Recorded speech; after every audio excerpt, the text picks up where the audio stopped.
So, ibig sabihin, madali lang naman to actually memorize. So, kung naka-form ka na ng y equals to mx plus b, which is ito is slope-intercept form.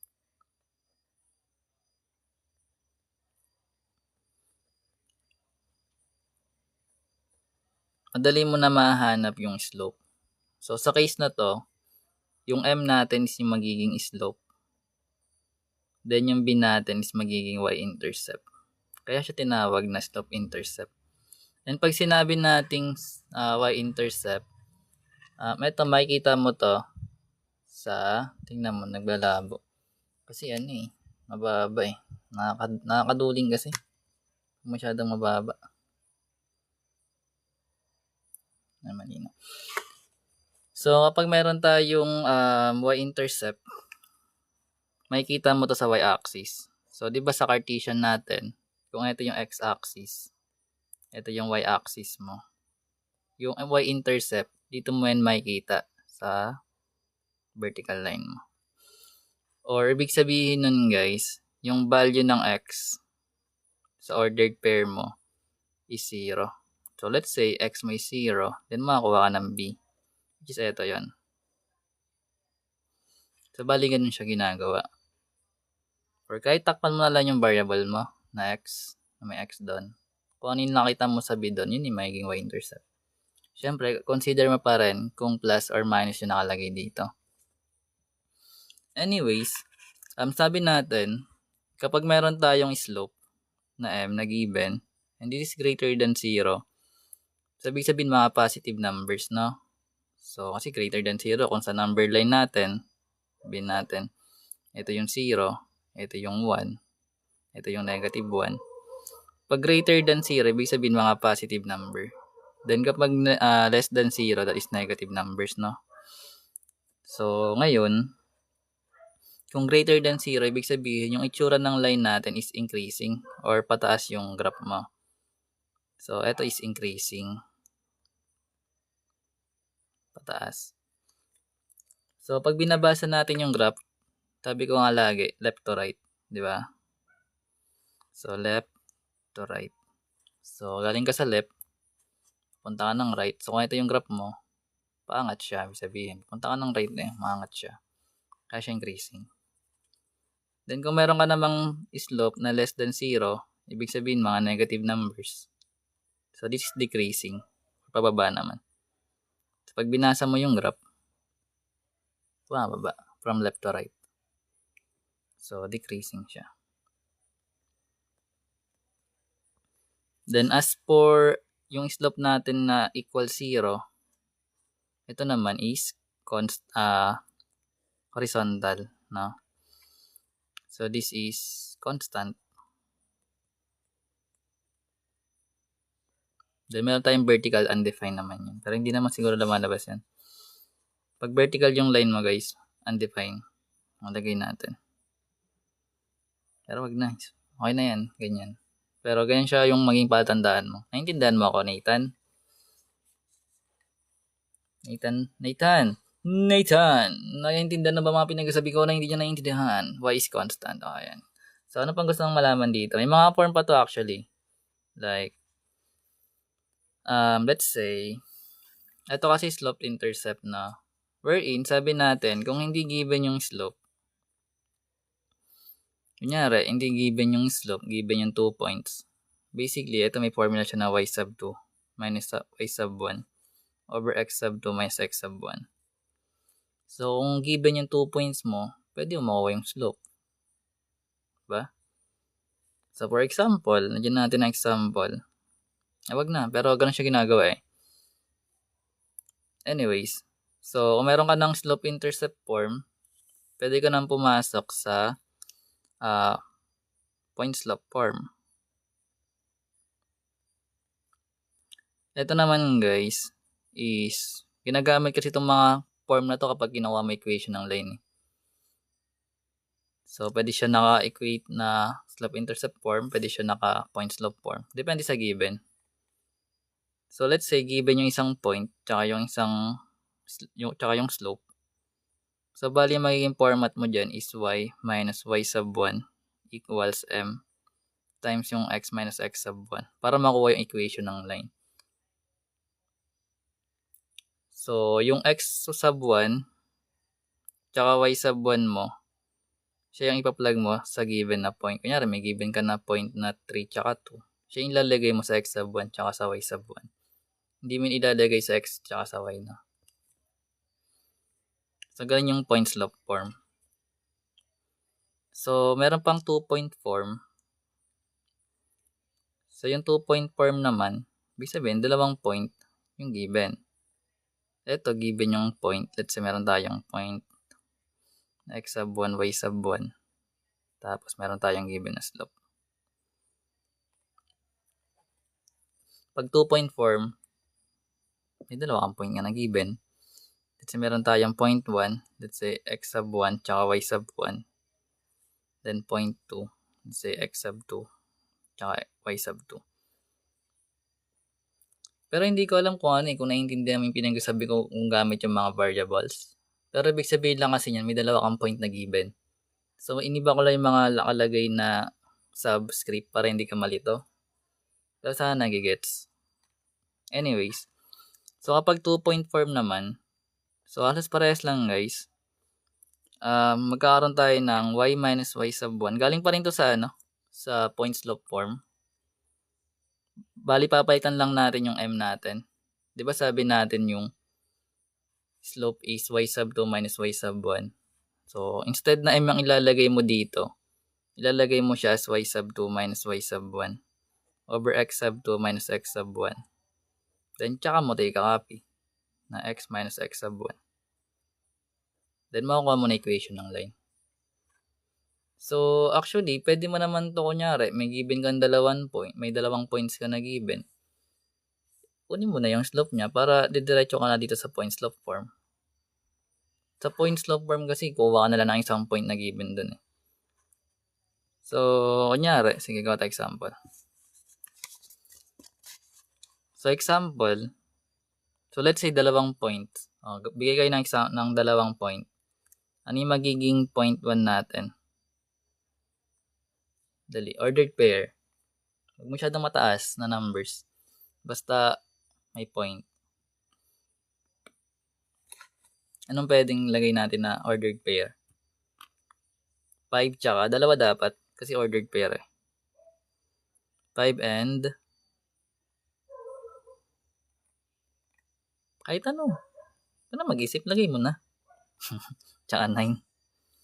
Tapos yung point 2 natin, 10 tsaka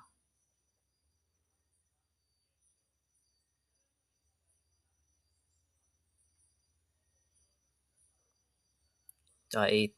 Sige. So, actually, kung meron tayong given na ganito, guys, pwede mo na makuha yung na ito, di ba? Yung slope. Kasi nga, madali lang naman yung formula. Actually, pwede mag-interchange. Kung ito yung gagawin mong x sub 2 tsaka y sub 2, ito yung x sub 1 tsaka y sub 1, pwede naman yun eh. Wala namang case doon. Basta alam mo yung ginagawa mo. Ngayon, ano kaya magiging slope na ito kung ipa-plug mo siya sa form na to? So, bale, pwede mo kasing kunin yung slope na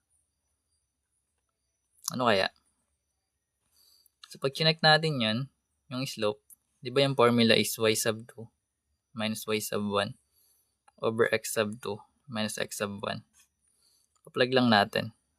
So, pwede mo itong lagyan ng x sub 1 tsaka y sub 1, then x sub 2 naman, tsaka y sub 2 yung kabila.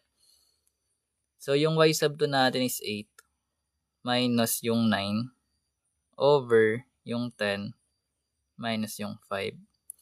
Wherein, yung 8 minus 9 natin is magiging negative 1.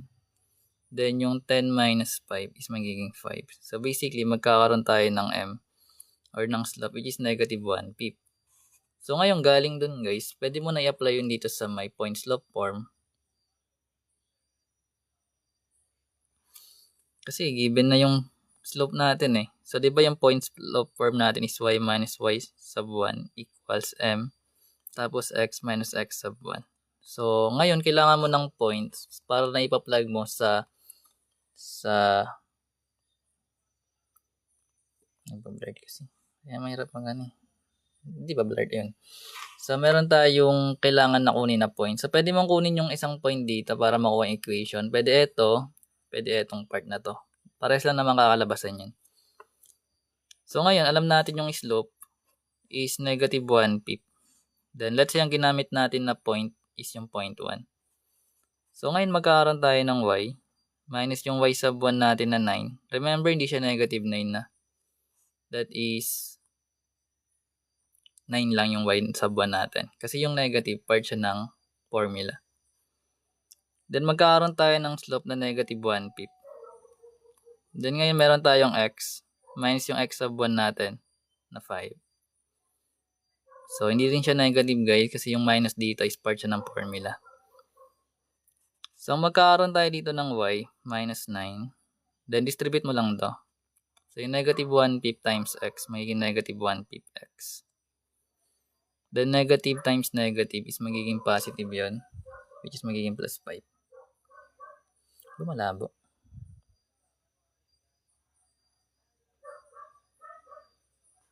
Parang malabo. So yan. So magkakaroon tayo niyan. Then lipat lang natin yung constant. So magkakaroon tayo ng y equals negative 1 pip x. Then plus 5. Then yung negative 9 natin. Ay sorry guys, may over 5 pa pala to, sorry. Hindi ko napansin. Distribute pala natin yung etong part. So bali yung ulitin natin para maintindihan. So yung negative 1 pip times x magiging negative 1 pip x. Then yung negative 1 pip times negative 5 is magiging positive 5 over 5. Or pwede na siyang maging 1 actually. So sa case na to, magkakaroon tayo ng y equals negative 1 pip x plus eto magiging 1. So lagay natin to as 1. Then yung minus 9 natin, pag nilipat, magiging plus 9. Then syempre galing dito, makuha natin yung sagot. So yung magiging equation ng line natin is negative 1 pip x. Then yung 1 plus 9, magiging 10. So basically pag nag-distribute lahat marunong. So ayun, ganun siya ginagawa. And sabi natin, dahil negative yung slope, less than 0 yon, which is pababa yung itsura ng line natin. So paano mo siya i-graph? So kapag ganito yung given, madali lang siya i-graph. Kasi kukunin mo lagi yung y-intercept. Like, natin dito. So, lagay mo muna yung 10. So, sabi natin kapag positive, dito mo yung makikita sa taas, no? So, let's say ito yung 10 natin. 1, 2, 3, 4, 5, 6, 7, 8, 9, 10. Dito mo yung makikita. Then, meron kang negative 1 over 5. Pwede siyang negative 1 over 5. Pwede siyang 1 over negative 5. Kasi parehas lang naman kakalabasan nun eh. So, kunyari, sabi natin negative 1 tsaka 5. So, negative sa left. Ay, diba? Rise over run pala. Negative muna baba. Then, right ka. Punta 5 units. Wait nga, lagay natin. So, remember guys, ang slope is rise over run. Pag positive, angat ka. Then, kapag negative, baba. Then, yung run, yung sa denominator.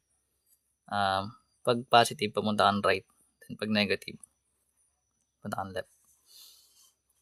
So, ngayon, meron tayo dito guys na negative 1 pip na slope. So, baba muna tayo kasi negative 1. Then, move tayo 5 units sa right kasi positive. So, 1, 2, 3, 4, 5. So, bali nandito yun dapat. So, pag kinonect mo yan, ganyan yung itsura niyan. Kaya siya pababa. Or something like that.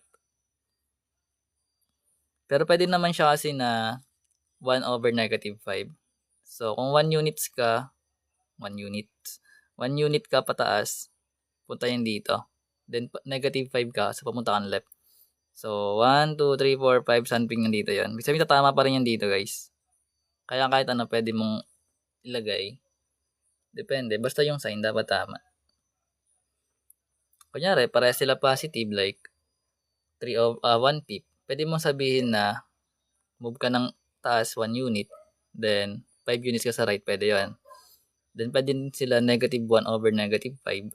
Kasi positive pa rin yun na 1/5. So, negative ka baba, then left ka, pupunta ka naman negative din. Pero sana naiintindihan nyo kasi yung mga rules ng science eh. Ganun lang yun actually. Pero kung hindi naiintindihan, marami dito niyan. Try nyo panoorin yung playlist ng ng linear equations. Nandun yun actually. Adds muna, adds. Adds muna tayo, adds. Adds. Dito Meron kasi maganap, ang daming playlist. Naintindihan mo, Nathan? Sana gets. Pero nandito yan actually, marami dito niyan. Sa linear equation yan, alam mo eh. Doon ba yung nakalagay? I think andun yun. Ito, may mga linear function. Pwede mo na aralin yan kung may time ka. Ito, aralin mo to actually. Ito yung pinakamagandang aralin sa pag-graph. Kasi pag alam mo na yung paano mag-graph, madali na kumuha ng iba't ibang ano eh. Pero depende. Baka mga verbal ka. Pero if ever na yan lang inaaral mo, nandito yan sa linear function. Hindi ko na makahanap. Ito, equation yun, alam ko eh. Kasi hindi ko na mahanap. Ang dami kasing playlist. Ito, equation. Andyan yan, guys. I-explore mo na lang. Ayan slope-intercept, point slope form, mx plus b, line, yan. Sigma notation, meron dito yan. Meron ba yun?